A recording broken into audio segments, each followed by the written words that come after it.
11वी-12वीत commerce आणि commerce घेऊन IT क्षेत्रात कशा पद्धतीने करिअर करता येतं आजचा पॉडकास्ट याचं बिलकुल उदाहरण आहे. विद्यार्थी मित्रो, एक विद्यार्थी जो 11वी-12वीला कॉमर्स घेतो, BMCC सारख्या नामांकित कॉलेजमध्ये कॉमर्स करतो, शेवटपर्यंत प्रश्नचिन्ह असतं की नेमकं कुठल्या क्षेत्रात आपल्याला जायचं आहे. फायनली IT क्षेत्रात जाण्याचं धाडस करतो. BBA CA सारख्या कोर्सला त्याला पुन्हा BMCC मध्येच ॲडमिशन मिळतं आणि त्यानंतर मात्र खरी जर्नी सुरू होते, ती म्हणजे की आता आपल्याला नामांकित इंजिनिअरिंग कॉलेजपर्यंत पोहोचायचं असतं. कारण आज जर IT क्षेत्रात आपल्याला करिअर घडवायचं असेल तर आपल्याला इंजिनिअरिंग कॉलेजची पायरी चढावी लागते. विद्यार्थी मित्रो, जनरली इंजिनिअरिंग कॉलेज म्हटलं म्हणजे तिथे BE BTech फक्त हाच कोर्स होतो असा जनरली समज असतो. मात्र BBA CA करून आपल्याला याच इंजिनिअरिंग कॉलेजमध्ये MCA सारख्या कोर्सलाही जाता येतं, हे पॉसिबल आहे. तर महाराष्ट्र MCA CET देऊन आता नामांकित इंजिनिअरिंग कॉलेजमध्ये आता प्रवेश मिळणार आहे. चला आता ही जर्नी लवकरच जाणून घेऊया.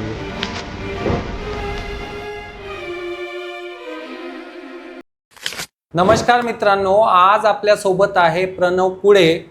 त्याने सिक्युअर केलेले आहे 99.07% महाराष्ट्र MCA CET मध्ये आणि एक कॉमर्सचा विद्यार्थी कशा पद्धतीने इंजिनिअरिंग कॉलेजमध्ये जाऊन BTechच्या लेवलपर्यंत मजल मारू शकतो याचं आज आपल्यासमोर उदाहरण आहे. तर प्रणव, फायनली तुझं अचिव्हमेंट खरंच म्हणजे आपण म्हणूया की इन्स्पायरिंग आहे सगळ्यांसाठी. कारण 10वी नंतर तू कॉमर्स घेतलं, 11वी-12वीला तू कॉमर्स केलं आणि कॉमर्स केल्यानंतर तू ठरवलं की नाही यार आपल्या को IT क्षेत्रामध्ये जायचं आहे आणि फायनली तू BCAला ॲडमिशन घेतलं. मला वाटतं तेही पुण्यातल्या नामांकित BMCC कॉलेजमध्ये. मला वाटतं 11वी-12वी कुठे झालं तुझं? तिथेच झालं.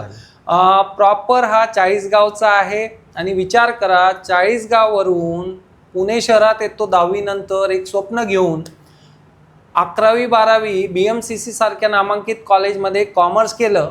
कॉमर्स केल्यानंतर मला वाटतं शेवटपर्यंत जसे आपली चर्चा झाली, तुला लक्षात येत नव्हतं की नेमकं काय करावं आणि फायनली BCA करून आज MCA पर्यंत मजल मारली आहे.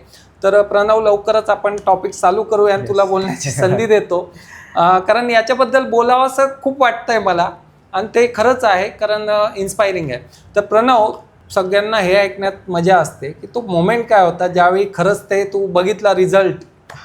ॲक्च्युली ज्या वेळेला मी रिझल्ट बघितला, मी ड्राईव्ह करत होतो आणि माझ्या एका फ्रेंडचा कॉल आला की रिझल्ट लागलाय. आणि मी गाडी अशी साईडला घेतली रोडच्या आणि मी तिथे रिझल्ट चेक केला माझा. आणि आतापर्यंत मी असा ॲव्हरेज स्टुडंट आहे, मला कधी 90 वगैरे पर्यंतच मार्क्स. बरोबर. पण ज्या वेळेला तिथे बघितलं की 99.07% मग ती मुवमेंट माझ्यासाठी एकदम भारी होती. आणि मी लगेच माझ्या घरी वगैरे कॉल केला, फ्रेंड्सला कॉल केला. म्हणजे ज्या गोष्टीसाठी तू मेहनत करत होता ते फायनली अचीव्ह झालं. बघा, आता याने एक वर्ड तुम्ही बघितला असेल किंवा ऐकला असेल की यार मी ॲव्हरेज आहे किंवा होतो. विद्यार्थी मित्रांनो, प्रणवबद्दल सांगतो. ज्यावेळी या NSG अकॅडमीमध्ये फर्स्ट टाईम आला माझ्याकडे आणि याने ज्यावेळी सांगितलं की सर मॅथमॅटिक्सचं प्रिपरेशन माझं एकदम व्यवस्थित चाललेलं आहे, त्यावेळी मी जेव्हा याच्याशी बोललो मला एक गोष्ट जाणवली, ती म्हणजे कन्सिस्टन्सी. म्हणजे तुम्ही किती इंटेन्सिव्हली काम करता ते महत्त्वाचं नाही आहे, पण कन्सिस्टन्सीने तुम्ही काम करता तर मला वाटतं ते प्रत्येका गोष्टीला बीट करू शकतं. आणि 11वी-12वीला त्याचं मॅथ्स वीकच होतं बरं का.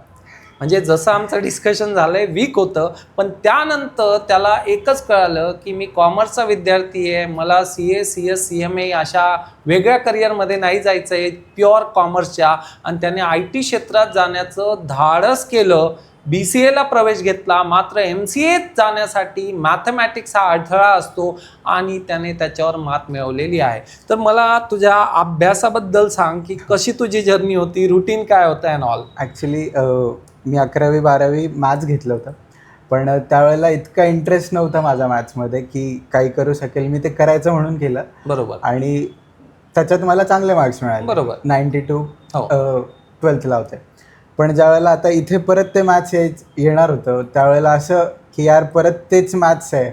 आणि ह्याच गोष्टीमुळे मी सायन्स चूज नव्हतं केलं 10th नंतर. बरोबर. सो ते माझ्यासमोर एक चॅलेंज होतं. मग मी असा विचार केला, जर हाच एक मुद्दा आहे मॅथ्सचा तर why not to love it. जर तुम्हाला चांगल्या गोष्टी करायच्या असेल तर तुम्हाला त्याच्यावर प्रेम करावं लागेल. सो मला मॅथ्स आवडायला लागलं, मी त्याच्यात आवड निर्माण केली आणि माझा मोस्ट ऑफ द टाइम मी मॅथ्सकडे देत होतो. लॉजिकल रिझनिंग वगैरे त्या गोष्टी आहेच, पण गेम चेंजर हा मॅथ्स आहे. आणि लॉजिकल रिझनिंग सगळेच करतील, कम्प्युटर सगळेच करतील, इंग्लिश पण सगळेच करतील, बट जो मॅथ्स करेल तो टॉपर असेल. टॉपरसाठीची रेसमध्ये मॅथ्स लागेल.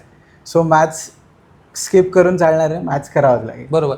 तर म्हणजे तुझी जर्नी कशी होती, म्हणजे अगदी बेसिक पासून स्टार्ट केलं वगैरे, कुठल्या बुक्स वगैरे रेफर केल्या वगैरे? बेसिक पासून स्टार्ट केलं मी. तर ते मायनस आणि प्लसचे ते मला ते खूप कन्फ्युजन व्हायचं. मी तिथून सुरुवात केली. सो त्याच्या खाली काही नसू शकतं. सो तुम्हाला मी म्हणेल की बेसिक पासूनच करावं लागेल. आणि त्याच्यात काही लाज नाही की मी बेसिक पासून नाही येत तर नाही येत. बरोबर आहे. So you have to accept it की नाही. येस. आणि तिथून तू ऍक्सेप्ट करून ते पूर्ण केलेलं आहे. बरोबर. आणि तुझं म्हणजे हे ग्रॅज्युएट, आता BMCC कॉलेज म्हटलं म्हणजे यार अटेंडन्स आणि ऑल सगळं चाललं. मग सगळं तू बॅलन्स कसं करायचा? मी कॉलेजला पण जायचो. लास्टचा 1 महिना मी स्किप केलं कॉलेज, म्हणजे कमी जायचो. आणि त्याच्यासाठी एक चांगली आयडिया सांगतो की चांगले रिलेशन बनवा टीचर्स बरोबर. फ्रेंड्स तुमचे चांगले असले पाहिजे. येस. सो ते मॅनेज होऊन जातं. येस. लास्टचा 1 मंथ मी तसं केलं होतं. बाकी आमचं कॉलेज अटेंडन्सच्या बाबतीत थोडंसं आहे. सो तुम्हाला ते स्किप नाही, बॅलन्स करावंच लागतं. आणि सगळ्यात महत्त्वाचं, जर तुम्ही ठरवलं तर कशा पद्धतीने मॅनेज होतात सगळ्या गोष्टी हे आपल्या समोर आता आहे. प्रणव, सगळ्यात महत्त्वाचं म्हणजे मॉक्सचा किती इम्पॉर्टन्स असतो याच्यामध्ये? मॉक्सचा खूप जास्त इम्पॉर्टन्स आहे. मी म्हणेल मॉक्स हा गेम चेंजर आहे. माझं जे प्रिपरेशन होतं ते असं बिखरलेलं होतं की मला मॅथ्स पण करायचं आहे, मला लॉजिकल रिझनिंग पण करायचं आहे, कम्प्युटर पण करायचं आहे, इंग्लिश सगळंच करायचं होतं. बरोबर. पण त्याला फायनल टच असं एक कलेक्टिव्ह गाईड कोणी केलं तर ते मॉकने केलं. बरोबर. मॉक काय करतं की तुमचं जे सगळं आहे प्रिपरेशन, त्याच्यासाठी तुमचे स्ट्रेंथ्स काय आहे, तुमचे विकनेसेस काय आहेत, तुमचे टाईम कुठे जास्त लागतो, तुम्ही कुठे टाईम द्यायला पाहिजे, ते सगळं हेल्प करतं मॉक. ॲनालिसिस करून नुसतं मॉक देऊन उपयोग नाही, त्याचं ॲनालिसिस पण तेवढंच महत्त्वाचं आहे की कुठे चुकलोय कुठे काय नाही. बरोबर. आणि ह्या सगळ्या जर्नीमध्ये घरच्यांचा काय श्रेय देशील? म्हणजे घरच्यांना मी माझं जे काही श्रेय आहे ते माझ्या फ्रेंड्स अँड फॅमिलीला पहिले देईल. की ज्यावेळेला मी कॉलेजला जात नव्हतो त्यावेळेला माझ्या फ्रेंड्सने मला खूप सपोर्ट केला. ते लिटरली माझ्या असाइनमेंट्स पण लिहून आणायचे आणि प्रोजेक्ट्समध्ये तर खूपच हेल्प केली. त्याच्यानंतर माझ्या घरचे फुल सपोर्ट की काहीही झालं तरी ठीक आहे, वी आर विथ यू. बरोबर. तो सपोर्ट माझ्यासाठी खूप महत्त्वाचा. राईट. कारण तो सपोर्ट खूप महत्त्वाचा असतो. कारण यार आपण कॉमर्स करतो, अचानक म्हणतो मला IT क्षेत्रात जायचं आहे, त्यानंतर आपण BBA-CA, मला वाटतं तुझा याचा जो कोर्स होता BCAलाच SPPU युनिव्हर्सिटीमध्ये BBA-CA सुद्धा एक कॉमर्सवाल्यांसाठी कोर्स आहे, that is equivalent to BCA. पण त्यानंतर मला CET द्यायची आहे आणि आता मला टॉप कॉलेजला जायचं आहे. कारण 11वी-12वी सायन्स करून इंजिनिअरिंगची मुलं ज्यावेळी तुम्हाला VJTI, SPIT, PCCU अशा नामांकित कॉलेजमध्ये जायचं असतं, 4-4 वर्षाचा अथक परिश्रम करतात. मात्र कॉमर्सचा विद्यार्थी बायपास घेऊन त्याच रेसमध्ये एंट्री करतो.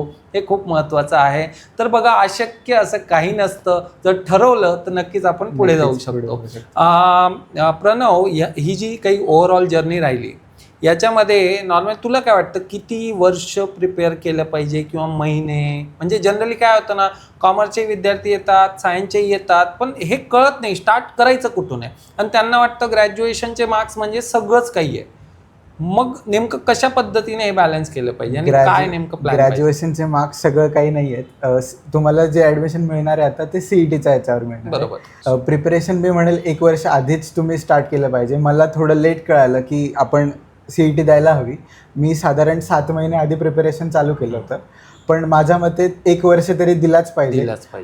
तुम्हाला फ्रॉम बेसिक स्टार्ट करायचं असेल तर 1 वर्ष दिलाच पाहिजे. आणि ॲट एनी कॉस्ट 1 वर्ष मी म्हणेल फॉर CET.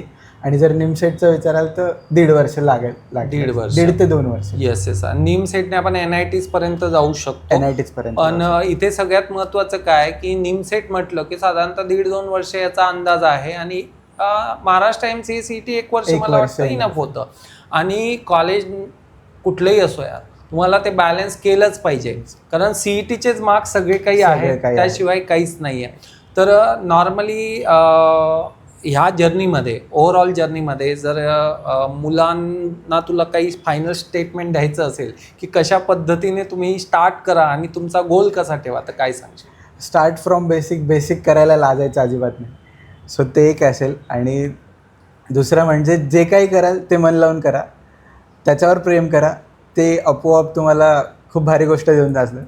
आणि असं समजू नका की मी ॲव्हरेज आहे, मी काही नाही करू शकत किंवा कॉमर्स बॅकग्राऊंड आहे. येस. तसं काही नाही. आज माझ्याबरोबर BSc वाले, सायन्सवाले सगळे स्टुडंट होते CET सोबतच आहेत. बरोबर. त्यांच्यासोबतच आहे, त्यांच्यासोबतच माझी कॉम्पिटिशन आहे. सो तसं काही नाही आहे. तुम्ही कॉमर्समधनं पण IT मध्ये जाऊ शकता, चांगल्या प्रकारे जाऊ शकता आणि चांगलं स्कोअर पण करू शकता. फक्त तुम्ही जे करताय ते मन लावून करा, दॅट्स इट.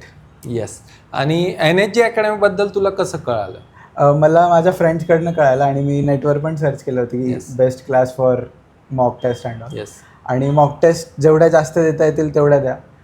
ते एक फायनल टच द्यायचं काम मॉक टेस्टच करतं. Finally Pranav, congratulation Thank you, for sir. Next journey. Yes. आणि नक्कीच आपल्याला चांगलं करायचं आणि आमच्या विद्यार्थ्यांना इथून पुढे कधीही मदतीची नक्कीच, गरज पडली नक्कीच. काउन्सिलिंगसाठी Yes, यायचं आहे. sure. Thank you very much guys. Bye bye.